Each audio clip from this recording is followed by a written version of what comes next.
నిన్నటి రోజున అనగా 27/12/24 రాత్రి సుమారు 8 గంటల ప్రాంతంలో ఒక మైనర్ బాలిక మీద గ్యాంగ్ రేప్ జరగటం జరిగింది. దాని మీద ఇనుకుదురు పోలీస్ స్టేషన్లో కేసు నమోదు చేసి దర్యాప్తు చేస్తూ ఉన్నాము.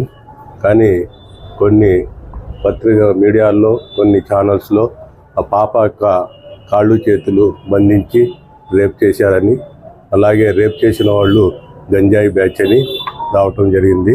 కానీ అవన్నీ కూడా వాస్తవాలు కాదు. రేపు జరిగిన మాట మాత్రం వాస్తవం. గ్యాంగ్ రేపు జరిగింది కాబట్టి త్వరలోనే ముద్దాయిలను పట్టుకొని చట్టపరంగా వాళ్ళకి శిక్షలు పడేటట్టు చేస్తాము. కాళ్ళు చేతులు కాదని మీడియాలో వస్తుందన్నమాట. పాపను ఎలా తీసుకెళ్లారని పాప ఏమైనా చెప్తుందని? పాప కొద్దిగా షాక్లో ఉందండి. మా ఉమ్మన్ ఎస్ఐ గారు కూడా విచారిస్తూ ఉన్నారు. షాక్లో ఉన్నది. మళ్ళీ డీటెయిల్గా విచారిస్తాము. అమ్మాయిని సుమారు 4 ఉండొచ్చని అనుకుంటున్నామండి. 4 మెంబర్స్. అదుపులో ఎంతమంది తీసుకున్నారు? ప్రస్తుతానికి ఒక 2 అదుపులో తీసుకున్నామండి.